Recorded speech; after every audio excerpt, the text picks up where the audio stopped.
Hi, my name is JoePass, and today I want to talk about building single lines on various chord changes, chord patterns, or maybe just individual chords. But before I start that, I'd like to, maybe you would like to tune up. So here's a note to tune up with. It's A.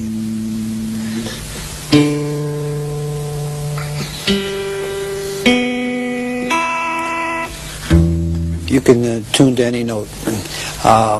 Usually I use a tuner to tune up with. I find that's the best way for me, or else I give my guitar to a friend and have them tune it. And then there are other ways of tuning, that is with harmonics. And then this way I really learned when I started.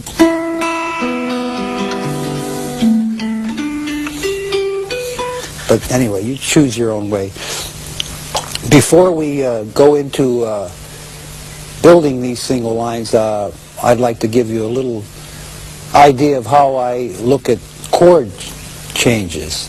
First of all, I look at chord changes as very basic. Major, minor, and dominant seventh are the only ways that I look at chord changes. I'm not interested too much in whether a chord is a C major, 9th, 11th. I just want to know if it's a C major, or a C minor, or a C 7th. And in the dominant family, I include the diminished chord as a dominant 7th flat 9 chord, and I include the augmented chord as a dominant 7th raised 5th chord.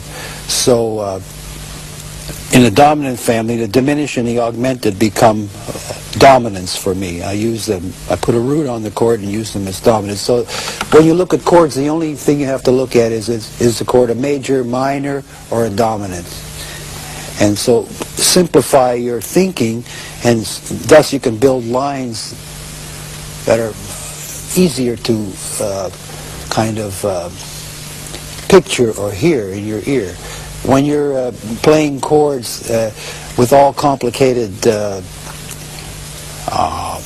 intervals on them or notes, like a C7 flat 9 raised 9 flat 5.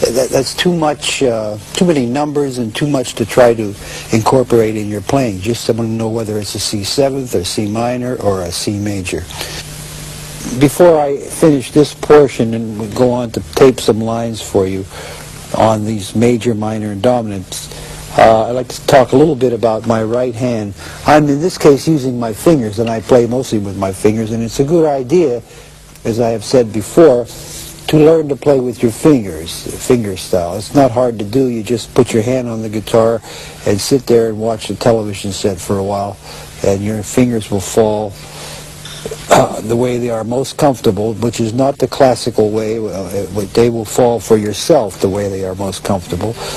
And you use your fingers. You can play a lot, especially if you're playing solo guitar, you can play a lot more freer, a lot more counterpoint and so forth.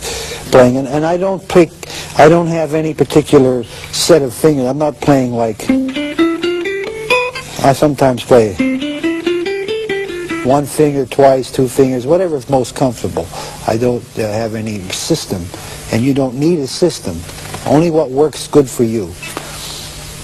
And I use a pick. The pick in this case, I use a very small pick, a half of a pick, and it's just an idiosyncrasy of mine. It's a habit, and I don't suggest that you use a small pick. I don't suggest you use a half a pick. I suggest you use a small pick, but not in this case this small. This is what I do. But I find it very difficult to use a pick that is large, because I think the closer you are to the strings, the better feeling you have for the instrument. So that's why classical players actually, I think, feel the instrument, because their hands are on the string. Anyway, the pick is...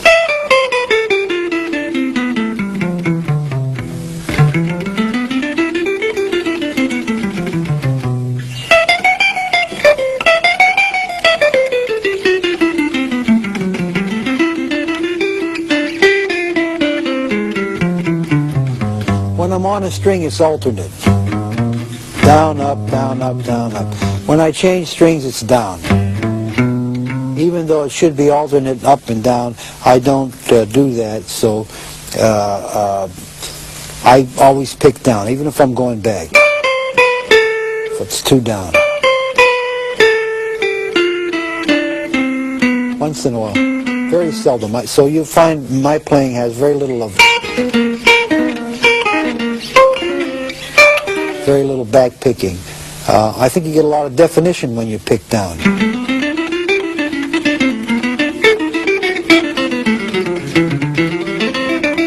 This is all, by the way, G7.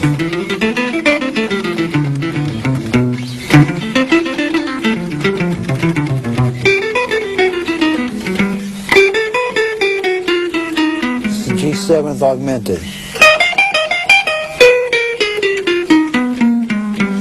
A lot of playing in this case, for me, I do a lot of pull-off, hammer, and slurs.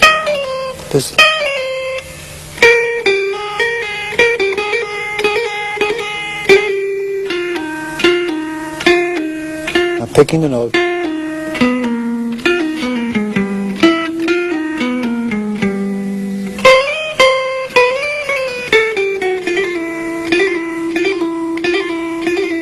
If you want to practice it, you should practice like this. You have to strengthen this finger. I think the weakest finger for most players is this finger here.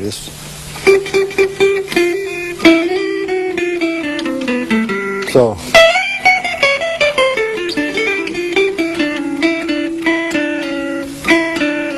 See, that's not pick. It's not...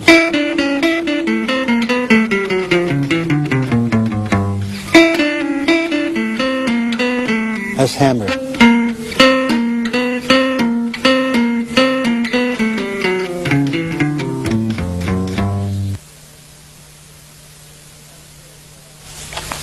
Okay, as I said, we would choose some chords, and I will play some lines on them. First, I'll start with just one basic change, and I'll keep everything in the key of C.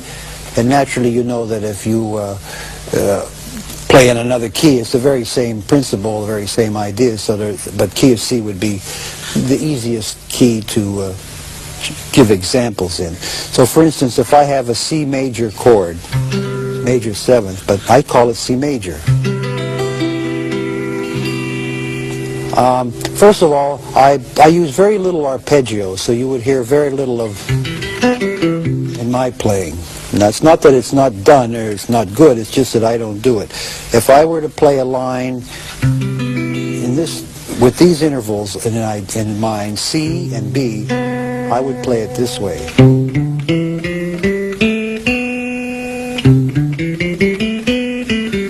Starting on the root and ending on the major seventh. Very seldom do I play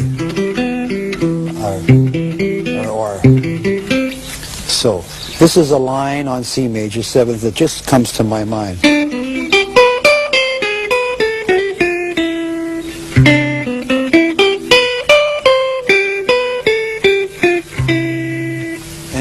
And this line comes from here.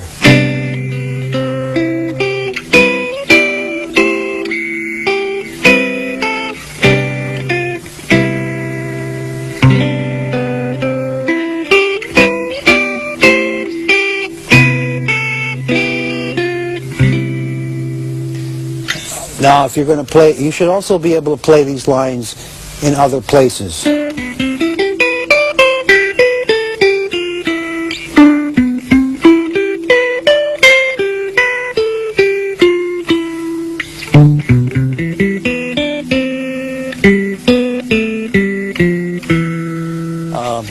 So now, once again, here's C major seventh, and here's another line.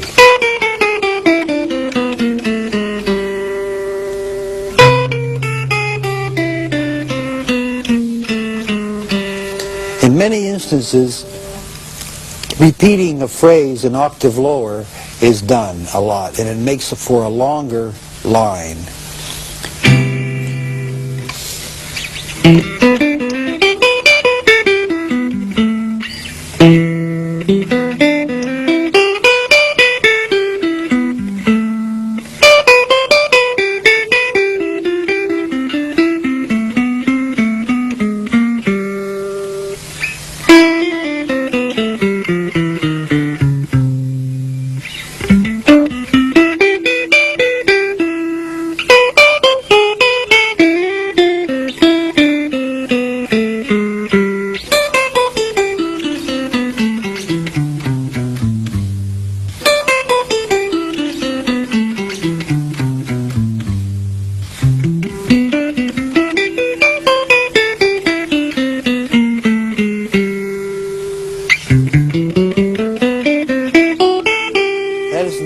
Using the 11th, but it has to be pure.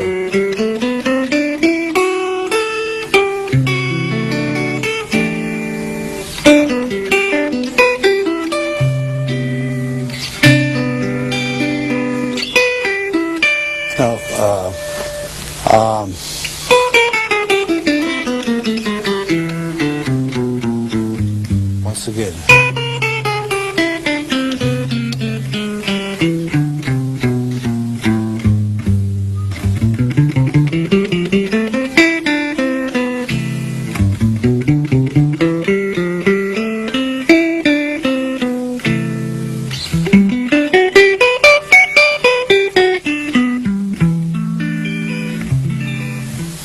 If you cannot repeat the line that you played, it is obviously not anything worth playing, because it means that it didn't come from your head, and it's not music. It's maybe a kind of a geometric movement, like some people will play 3 frets across, or things like that, which are exercises or movements, but they are not music. They are not, in a sense, your music, your identity. And the object of playing lines is to be able to have a kind of a style of playing, or a identity to your playing, so that when someone hears you, they say, that's so-and-so, that's it. So if you can't repeat the line that you're playing, it means that it's not it's not in your head. It's not in your head or your heart or somewhere, so it doesn't make any sense. So I will play a few more lines on C major 7. Some very basic, I sometimes play. Now in that case I played an arpeggio, because the arpeggio is practically spelled out in the chord form that you're holding. Another line.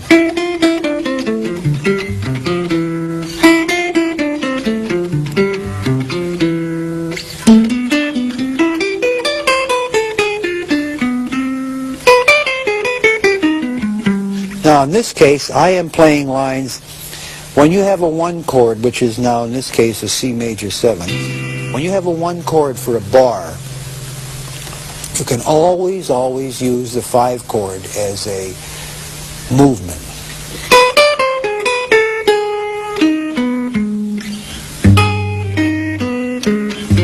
In this case it's G7 flat 9. There it is.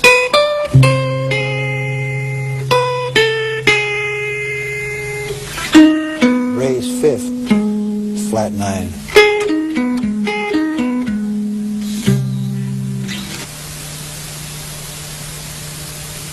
And I'm going to be assisted by my good friend Don Mock, who you won't be seeing because it's me. Go ahead.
Okay, so we just left off talking about major chords, chords, and I played some lines for you. Now, remember that there are just an infinite amount of lines that you could play. Every melody that you might learn that it could be applied to a major chord. Any melodies. So, you know, melodies are important. So, as an aside, you might consider learning as many songs as you can. That is the melody content, the melody of the song. Not just the chord changes, but the actual melody. So now talk about minor. In this case, C minor. Once again, first I would consider the sound of the chord.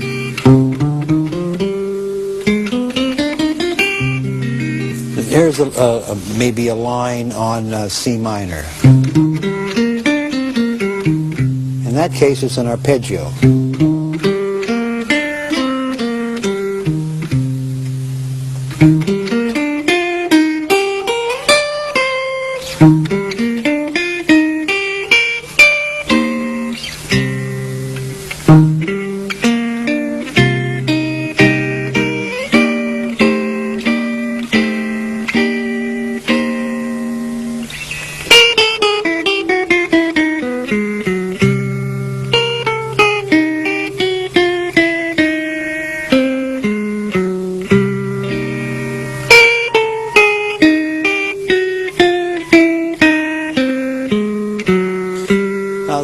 I'm holding this form is to show you that it comes out of there. I would normally not play with this grip, with this C minor chord. I would play. But I'm showing you that so you can see that most of the playing comes from one of those bar forms, and all the notes you're looking for are right next to one another, and the fingering is not very difficult. So.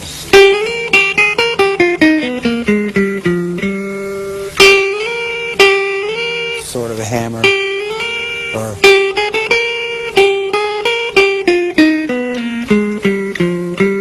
once again I'm telling you that when you have a 1 chord, in this case C minor, you can always use the 5 chord as to build the line on.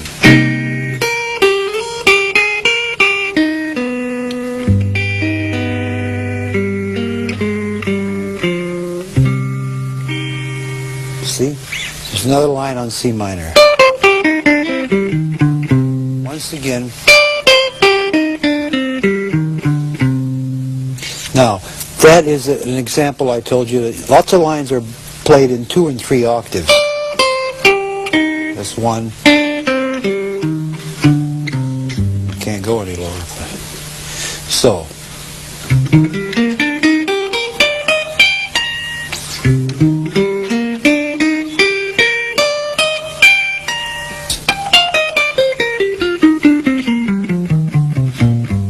Once that is a 3 octave line.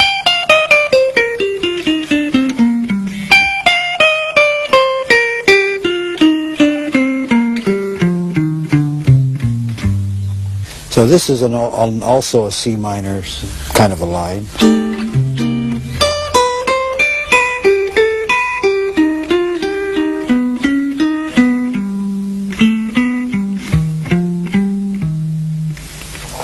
I'll try to play some minor lines just off the top of my head. This would be all C minor.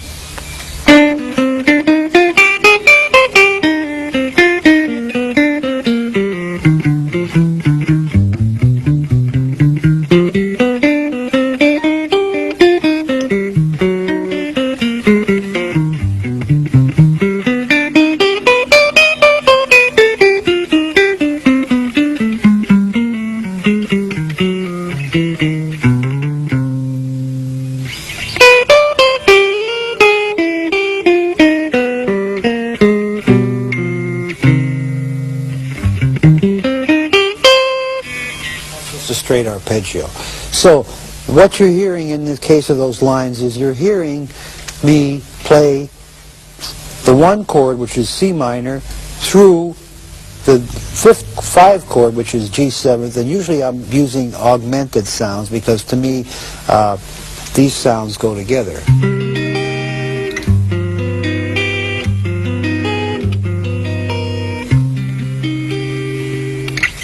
If you examine chords, you'll see, in this case, C minor 9th is a B-flat triad, which means, to me, that I could play B-flat triads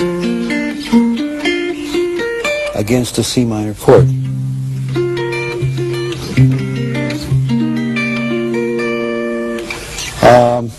If you examine C minor 7th like this, it's an E-flat triad, which means that you could play certain lines on E-flat forms. Now I'm talking, I know that modally you can do all these things and you understand them, but I'm talking about a lot about how the chord looks to you when you hold it, when you grip it, so you can see.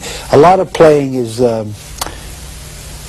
dictated a lot by forms that you play from. And in this case, the C minor here tells me that E flat works, so that means that I could play this E flat, this E flat. So rather than have a lot of information that is theoretical, that works, but you're always thinking about what you're playing, it might be a good idea to observe a little bit what you're doing with your fingers and and look at it like as if it were a puzzle that you were trying to figure out, where you could see that in this case a C minor has an E flat triad, this has a B flat triad, and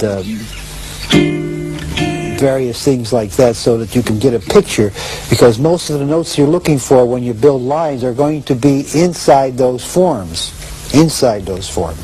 and you can do away with having to consider whether you're playing a Mixolydian mode or whether this mode, because it's very important that if you're in the key of C minor, that anything you play should relate mentally and that is form-wise to C minor, and not to some thought of a mode, I think, because the guitar is laid out in such a way that if I'm playing in C minor, I don't want to know that I can use a B flat major scale against it, because if I have B flat major in my head, I'm not actually hearing and seeing and feeling C minor.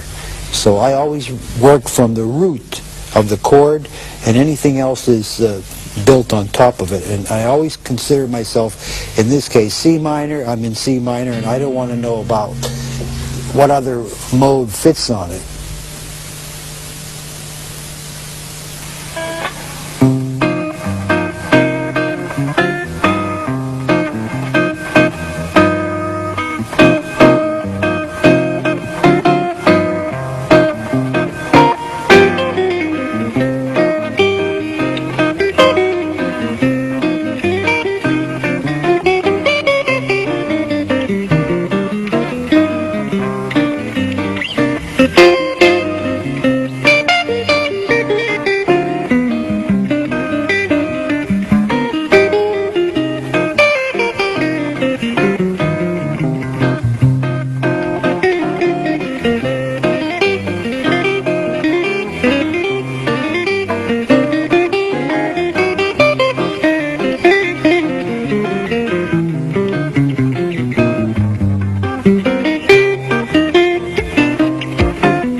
Now, we're talking about the dominant seventh chord, and that is a very important chord, and a lot of players don't get enough out of it. I think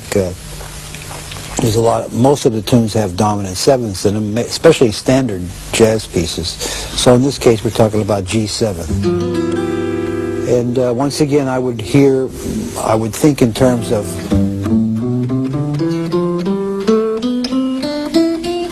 that is the complete sound of this chord. I don't look at that as a scale, though it is a scale, but to me it has this sound.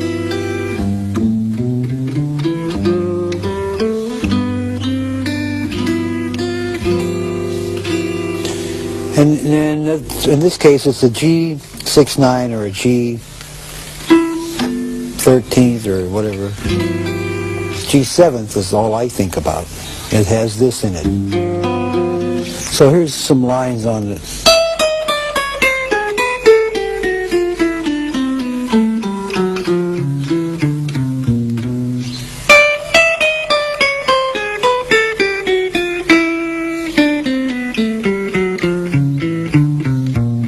Something like that.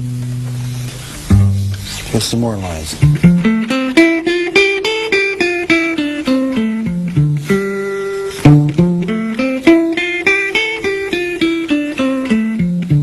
In this case, you can always use the, let's see, this is a 5 chord, this is a 2, I believe. And by the way, when I see chord changes that have this kind of a movement, I completely disregard the D minor 7th. It doesn't enter my thinking or my, it's superfluous to go and then think of D minor 7th and play, and then play some kind of a G7th, because if you play this, if you have this in mind, you have already included the sound that you need. The main sound between the minor 7th and the dominant 7th is this. That's it. So I would eliminate immediately if I saw chord changes that had, I would eliminate the minor 7th and go right for the dominant and play off the dominant, and you're free from trying to think in terms of two changes. You've broken it down to one, and you'll have already included that minor 7th change. So here's some more lines on G7.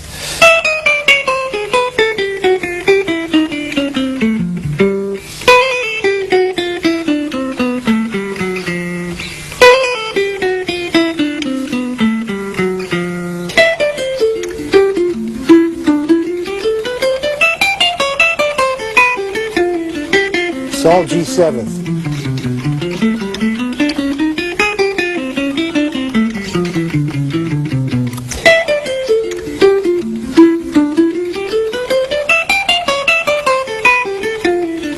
It's all G7th.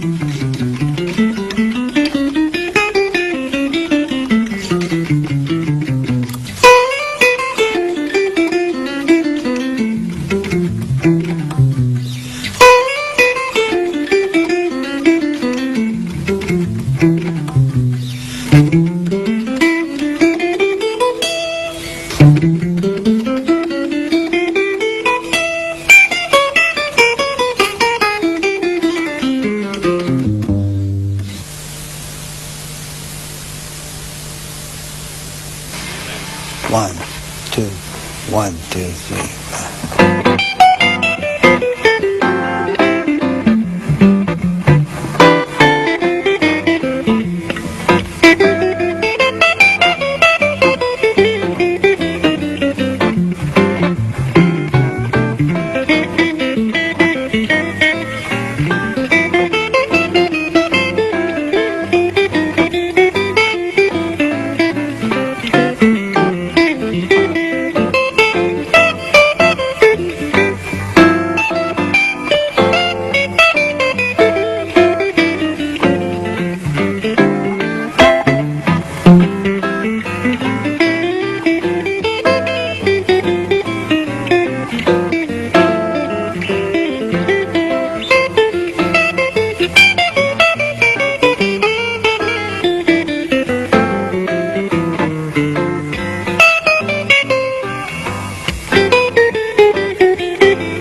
Now, if you have these kind of dominant 7th chords, which are flat 9, raise 9, flat 5, raise 5, then you have to alter your scale, and I'm talking about these chords.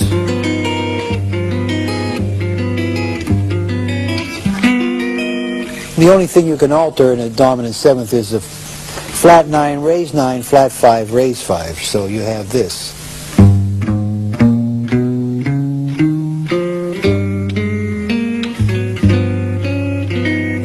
I will hold the bar.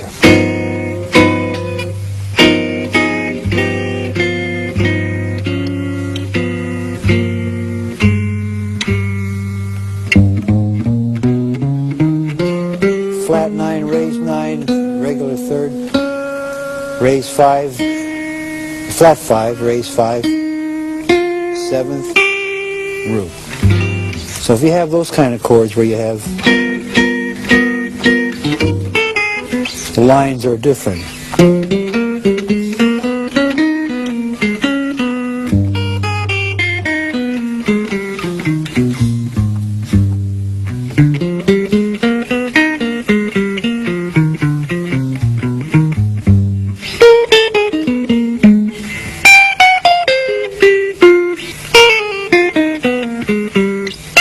Everybody plays this.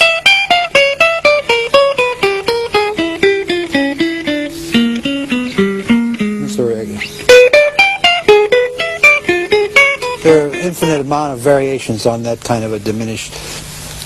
And like I said before, I include this chord, which is a diminished chord, with a root, as a dominant 7th chord. So I can play all these lines on this kind of a dominant 7th chord, a flat 9 chord. Diminish.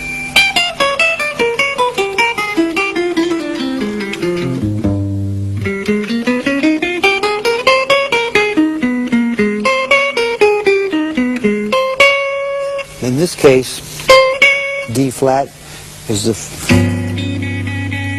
flat 5 of G, G7. So, and I'm now thinking also of D flat as a form. You can see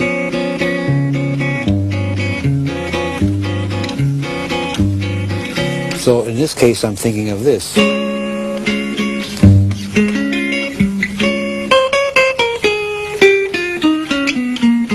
So here are some lines on altered dominant 7th chords.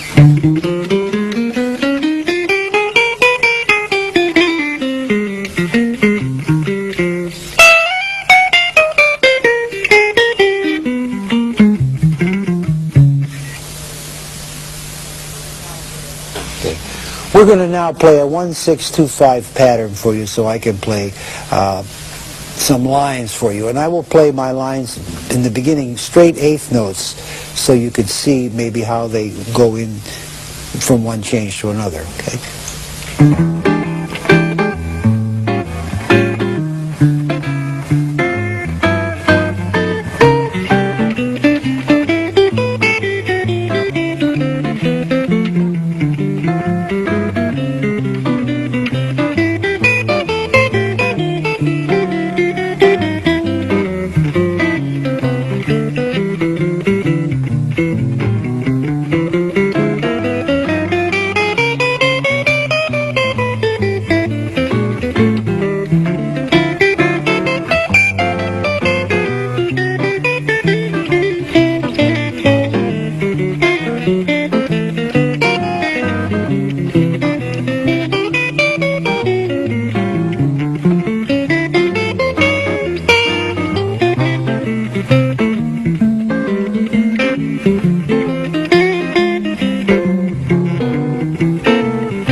flat 9.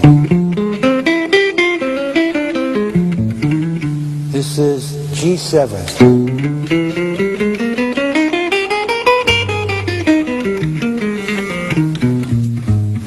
This is C.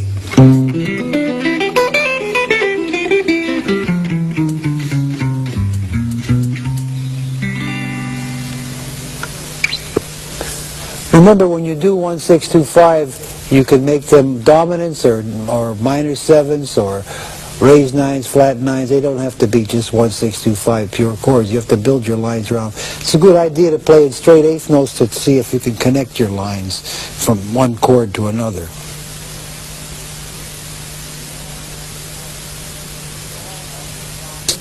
These are all altered dominant 7th chords. This is E7th altered. This is E7th raised 9. So I'm playing a line on it, which is like this. Then the next one is A7th, which is altered in another way. It is a 6th chord with a flat 9. This is a flat 9. So I'm playing.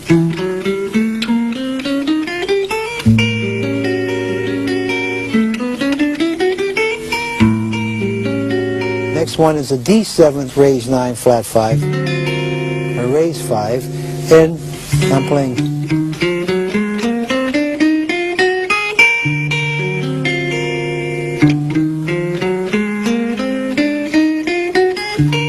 And then G, augmented raised 9. So what we're doing is we're playing.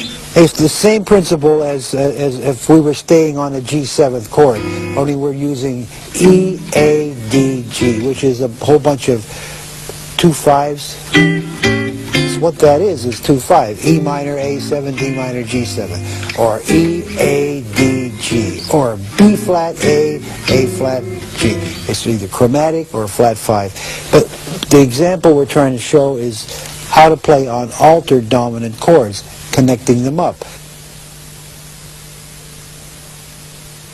So now Don will play a little rhythm on that. 3, 4. 1 bar for each chord. 3, 4.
And remember that if you can't hum the line and you can't repeat it, then it's probably not a good line, and it's probably not coming from your head, but it's coming from your fingers. So I hope you have fun with this tape, because I'm going to eat now. I'm hungry.